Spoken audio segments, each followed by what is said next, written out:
तो बहुत बहुत स्वागत करुच्ची आज ब्लॉग को। आज ब्लॉग हूँ ट्रैवल ब्लॉग। यहाँ मोर प्रथम ट्रैवल ब्लॉग। तो आशा करुच्ची ये फास्ट ट्रैवल ब्लॉग आपन पसंद लगे। तो ये ट्रैवल ब्लॉग रे फास्ट आम ट्रैवल ब्लॉग रहिबो हिंजिलिकाटू जिरांग पाखापाखि 140 किलोमीटर जीवा आसवा 280 किलोमीटर पर पड़ीज। तो जदि आपको भल लगे ब्लॉगटा तो लाइक शेयर सब्सक्राइब निश्चय करेंगे और समस्त सपोर्ट भी करेंगे मैं आशा करुच्ची। तो यहाँ मोर फास्ट ट्रैवल ब्लॉग। तो किसी जदि भूल होता है तो कमेंट माध्यम निश्चय कमेंट करंतु मु ताको संशोधन करी। तो चलतु ब्लॉग देखिबा।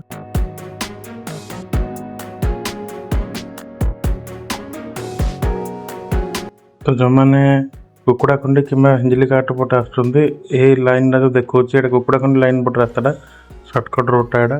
तो ये सर्टकट रोडटा आपको जावाक पाख पड़ो।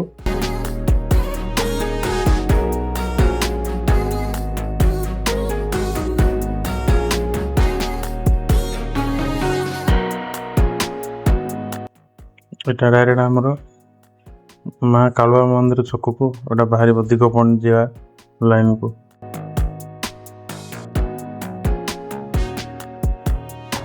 तो रास्ता गला गोटे बढ़िया जिनस आपको देखेबी।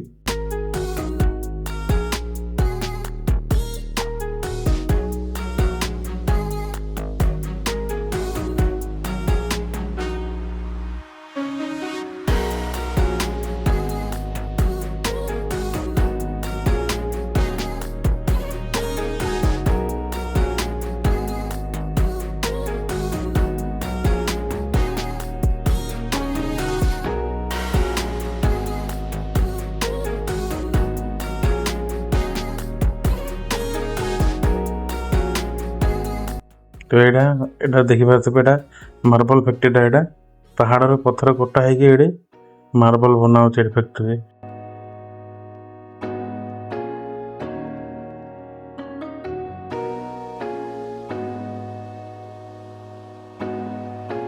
एबे वर्तमान दिगपंडी आम पहुँचले।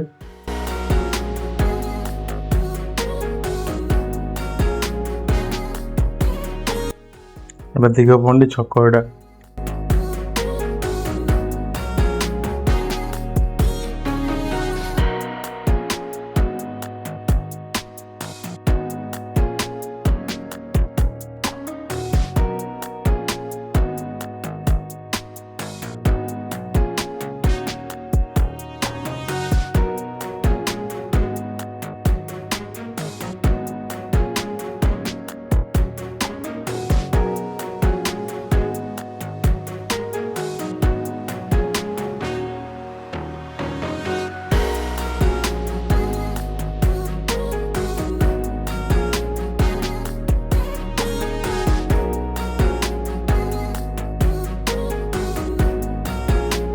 अपना जिरांग गले यही रास्ता दे जा पड़ो।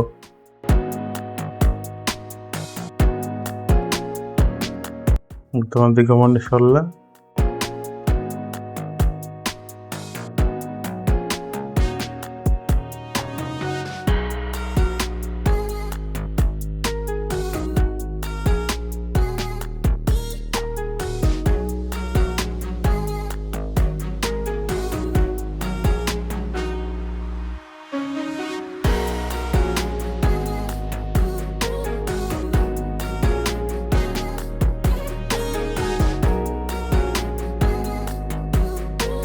पूरा माहौल देखी पारे पूरा अलग लेवल माहौल पूरा पहाड़िया जगह जंगल जगह पूरा शांति एरिया पूरा।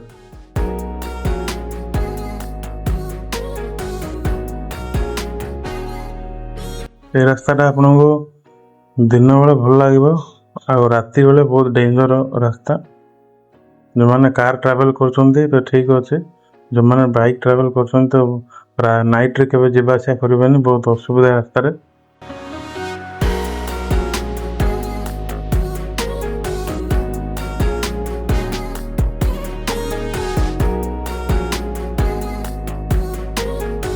और शीत दिन जब आसबे तो माहौल पूरा अलग लेवल देखा पूरा। ତ ଏଇଟା ଯୋଉ ଦେଖୁଛନ୍ତି ଏଇଟା ତପ୍ତପାଣି ଯେ ରୋଡଟା ଏଇଟା, ତ ଆଗକୁ ତପ୍ତପାଣି ମନ୍ଦିର ପଡ଼ିବ, ତପ୍ତପାଣି ଘାଟି ବି ପଡ଼ିବ। ବହୁତ ଡେଞ୍ଜର ଘାଟି ତପ୍ତପାଣିର, ଯୋଉ ଘାଟି ଶୁଣିଥିବେ ଆପଣ ତପ୍ତପାଣି ଘାଟି, ଏ ଆଗରେ ହିଁ ପଡ଼ିବ।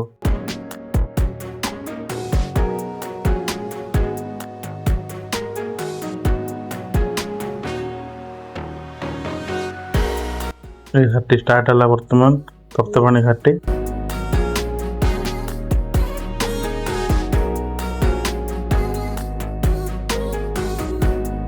ଆଗରେ ତପ୍ତପାଣି ମନ୍ଦିର ପଡ଼ିବ ଦେଖିବା।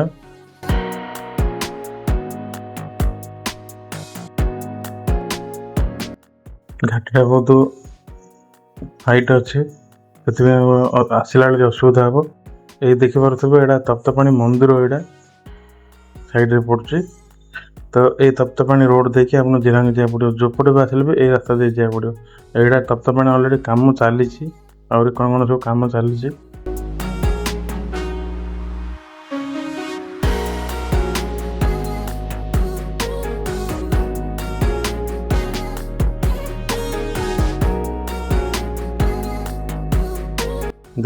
ଦେଖିପାରୁଥିବେ କେମିତି ଡେଞ୍ଜର ଟନେଲ ଗୁଡ଼ା ପଡ଼ୁଛି, ଟର୍ଣ୍ଣିଂ ପଏଣ୍ଟ ଗୁଡ଼ା ପଡ଼ୁଛି। ବାଇକ୍ରେ ଆସିଲେ ଦେଖିକି ଯିବାକୁ ପଡ଼ିବ, ନହେଲେ ମାଡ଼ ହେବାର ଚାନ୍ସେସ୍ ଅଧିକ ଅଛି, ଆକ୍ସିଡେଣ୍ଟ ହେବାର।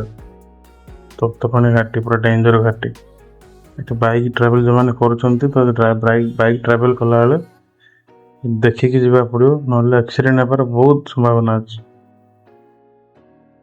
କାହିଁକିନା ଟର୍ଣ୍ଣିଂ ପଏଣ୍ଟ ଗୁଡ଼ାରେ କିଏ ଆସୁଛି କିଏ ଯାଉଛି ପୁରା ଜଣା ପଡ଼ୁନି, ତ ଦେଖିକି ଯିବାକୁ ପଡ଼ିବ।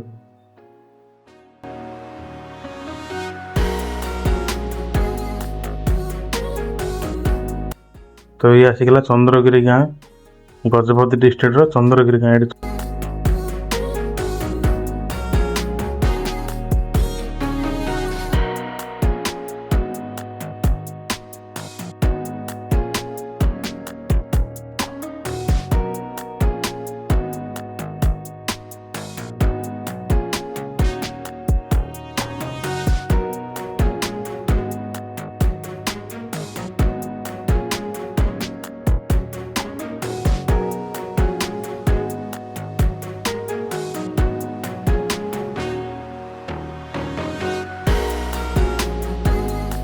ଏଇଟା ହାଟ ପଡ଼ୁଛି, ବୁଧବାର ହାଟ, ଶୂନ୍ୟବାର ହାଟ, ଗୁରୁବାର ହାଟ, ଏମିତି ହାଟ ପଡ଼େ ଏଥିରେ।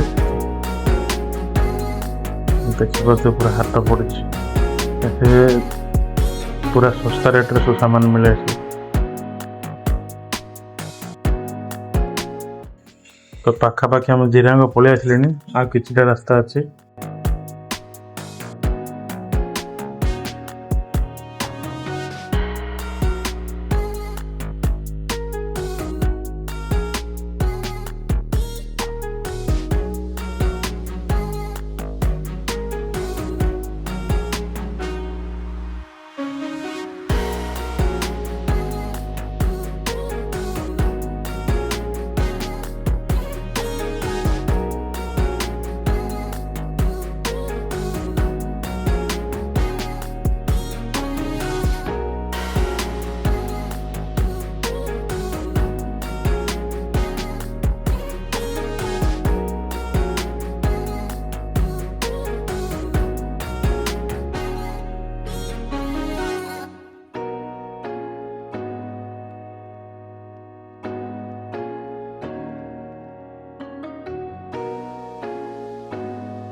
ବର୍ତ୍ତମାନ ପଳେଇ ଆସିଲେ ଜିରାଙ୍ଗ ଭିତରକୁ ପଳେଇ ଆସିଲେ। ଏବେ ପାଖରେ ଟିକଟ କାଉଣ୍ଟର ପାଖରେ ଏବେ ଟିକଟ କାଉଣ୍ଟର ଟିକଟ କାଟି ଭିତରୁ ଏଣ୍ଟ୍ରି ହେବ। ତ ଆସନ୍ତୁ ଦେଖିବା ଟିକଟ କେତେ ଟଙ୍କା ପଡ଼ିବ ପର ପର୍ସନ।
ବ୍ୟାକଗ୍ରାଉଣ୍ଡ ଦେଖିକି କେମିତି ଲାଗୁଥିବ ମୁଁ ଭାବୁଥିବି ନେପାଳ କି ଭୁଟାନରେ ଅଛି, କିନ୍ତୁ ଆମ ଓଡ଼ିଶାରେ ହିଁ ମୁଁ ଅଛି। ଆମର ଗଜପତି ଡିଷ୍ଟ୍ରିକ୍ଟରେ ହିଁ ଅଛି। ତ ଆମର ଓଡ଼ିଶାର ଗଜପତି ଡିଷ୍ଟ୍ରିକ୍ଟରେ ଏମିତି କିଛି ଅଛି ମାନେ ଜିରାଙ୍ଗ ମାନେ ମାହୋଲ ପୁରା ଅଲଗା ଲେଭେଲର। ଖରା ଦିନରେ ମଧ୍ୟ ଥଣ୍ଡା ଲାଗୁଛି, ପୁରା ଏରିଆ ପୁରା ଶାନ୍ତି ଲାଗୁଛି। ଆପଣ ମନ ଖରାପ ଥିବ, ମୁଣ୍ଡ ଟେନସନ୍ ଥିବ, ଆସିକିରି ବୁଲିକି ଯିବେ, ଶାନ୍ତି ଲାଗିବ। ଆଉ ଏ ସାଇଡ଼୍ଟା ଦେଖୁଥିବେ, ଏଇଟା ତାଙ୍କର ମନ୍ଦିର। ଏ ସାଇଡ଼୍ଟା ହେଉଛି ମନ୍ଦିର, ତା ଫ୍ରଣ୍ଟଟା ସେପଟେ ଆଡ଼େ ଅଛି, ସେ ଆଗପଟେ। ଏବେ ଖାଇବା ଟାଇମ୍ଟା ଲଞ୍ଚ ଟାଇମ୍ଟା ବନ୍ଦ ଅଛି। ଉପରଓଳି ଯେଉଁମାନେ ଆସିବେ 3ଟା ବେଳକୁ ଓପେନ୍ ହେଉଛି, ଏବେ ବନ୍ଦ ଅଛି। ତ ଚାଲନ୍ତୁ ଆଗକୁ ଗଲେ ଦେଖିବା ପୁରା ସରାଉଣ୍ଡିଂ। ତ ଏଇଟା ତାଙ୍କ ମନ୍ଦିରର ଏଇଟା ଫ୍ରଣ୍ଟ ସାଇଡ଼୍, ଆମ ଲାଙ୍ଗୁଏଜରେ ମନ୍ଦିର କହିବା। ତ ମନ୍ଦିରର ଏଇଟା ଫ୍ରଣ୍ଟ ସାଇଡ଼୍ଟା ଏଣ୍ଟ୍ରି ପୁରା କ୍ଲୋଜ୍ ଅଛି ଏବେ। ଆଉ ଏ ମାହୋଲଟା ଦେଖିପାରୁଥିବେ, ଏଇଟା ତାଙ୍କେ ରହୁଛନ୍ତି, ଏଇଟା ତାଙ୍କର ହଷ୍ଟେଲ। ତ ଏଇଟା ଗଭର୍ଣ୍ଣମେଣ୍ଟ ତାଙ୍କୁ ସୁବିଧା ଦେଇଛି ରହିବାକୁ, ତ ପୁରା ହଷ୍ଟେଲ ବନେଇ ଦିଆଯାଇଛି ରହିବେ। ମାହୋଲ ଦେଖିପାରୁଥିବେ, ଅଲଗା ଲେଭେଲର ମାହୋଲ ପୁରା।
ଖୋଲା ଉପରଓଳି ଆଜ୍ଞା 3ଟା ବେଳୁ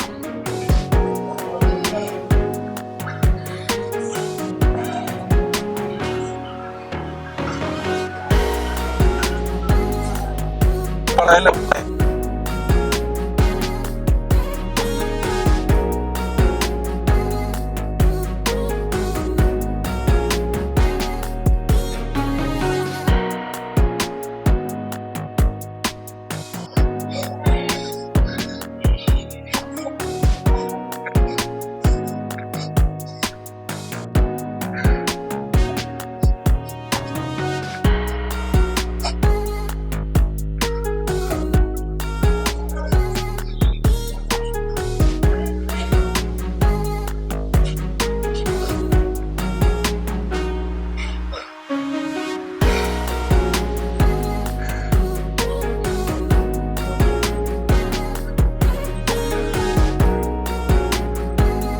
ମୋ ଘରେ ଖେଳ ଅଛି।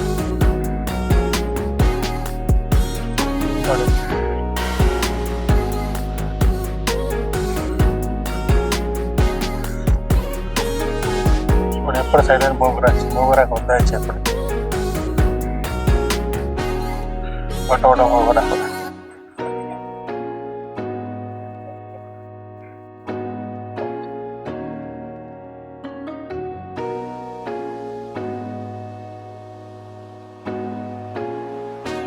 ତ ଏଇଟା ଗୋଟେ ପାର୍କ ଟାଇପ୍ର ଗୋଟେ ଜିରାଙ୍ଗ ସାଇଡ୍ରେ ଅଛି ଆଉ ଏଠି ଦୋକାନ ଗୁଡ଼ା ଅଛି ତ ଏ ଦୋକାନରେ କୋଲ୍ଡ ଡ୍ରିଙ୍କ କୁରକୁରେ ଯାହା ସବୁ ଯେଉଁ ଆମେ ବାହାରେ ଦେଖୁଛେ ସେସବୁ ଜିନିଷ ଗୁଡ଼ା ଏଇଠି ମିଳୁଛି ଏ ପାଖାପାଖି ଅଞ୍ଚଳରେ ଏଠି ଗୋଟେ ଅଛି ଆଗରେ ଆଉ ଗୋଟେ ଅଛି ତ ଏଠି ଏ ପାଖାପାଖି ଆଉ କୋଉଠି ନାହିଁ କେତେଟା ଦୋକାନ ଅଛି ଯୋଉକି ମ୍ୟାଗି ଆଉ କୁରକୁରେ କୋଲ୍ଡ ଡ୍ରିଙ୍କ ଏସବୁ ଜିନିଷ ଗୁଡ଼ା ମିଳେ ଯୋଉକି ତାଙ୍କ ଲୋକ ହିଁ କରୁଛନ୍ତି ଏଠି ଦୋକାନ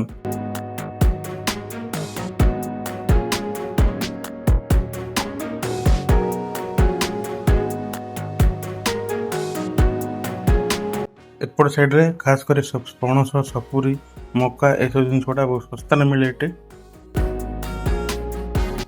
ବର୍ତ୍ତମାନ ଆମେ ଆସିଲେ ଲଞ୍ଚ କରିବାକୁ ତ ଲଞ୍ଚ କରିବା ଲଞ୍ଚ କଲା ପରେ ଏଠି ବ୍ଲଗ ଆମେ ଏଣ୍ଡ କରିବା ତ ଲାଷ୍ଟ ପର୍ଯ୍ୟନ୍ତ ଦେଖନ୍ତୁ ଏଇଟା କେଉଁ ଜାଗା ଆପଣଙ୍କୁ କହିବି ଆସନ୍ତି ତ ଏଇଟା ହେଉଛି ବଢ଼ିଆ ପ୍ଲେସ୍ ଖାଇବାର ରେଷ୍ଟୁରାଣ୍ଟ ଏ ପାଖରେ ଆଉ ରେଷ୍ଟୁରାଣ୍ଟ କିଛି ନାହିଁ ଖାଇବା ଏଇଟା ବଢ଼ିଆ ପ୍ଲେସ୍ ଅଛି ଖାଇବାର ଭଲ ଯେବେ ବି ଜିରାଙ୍ଗ ଆସୁଛନ୍ତି ତ ଲାଷ୍ଟ ପର୍ଯ୍ୟନ୍ତ ଦେଖନ୍ତୁ ଆମର ଲଞ୍ଚ ସରିଲା ପରେ ମୁଁ ଆପଣଙ୍କ ଲୋକେସନଟା କହିଦେବି କେଉଁ ଜାଗାଟା ଏଇଟା ତ ଆସୁଛନ୍ତି ଜିରାଙ୍ଗ ତ ଏଇ ଜାଗାରେ ନିଶ୍ଚୟ ଖାଇଯିବେ ଏ ପାଖାପାଖି କୋଉଠି ଭଲ ହୋଟେଲ ନାହିଁ ତ ଖାଇବେ ପେଟ ଖରାପ ହେବ ଏଇଟା ସବୁଠୁ ଭଲ ରେଷ୍ଟୁରାଣ୍ଟ ତ ଆଇଟମ୍ ହେଲା ପ୍ରଥମେ ଟିକେ ଅପେକ୍ଷା କରିବେ ଆଇଟମ୍ ହେଲା ଆପଣମାନେ ଦେଖେଇବି କ'ଣ କ'ଣ ଆଇଟମ୍ ଆମେ ମଗେଇ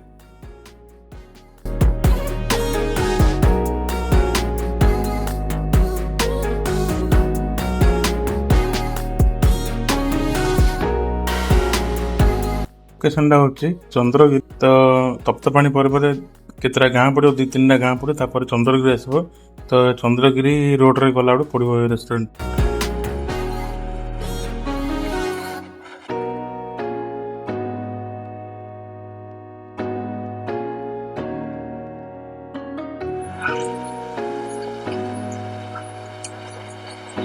ଜବରଦସ୍ତ ଅଛି ଲୋକମାନେ ଜିରାଙ୍ଗ ଯାଉଛନ୍ତି ତ ଏଇଠି ଖାଇକି ଯିବେ ନିଶ୍ଚୟ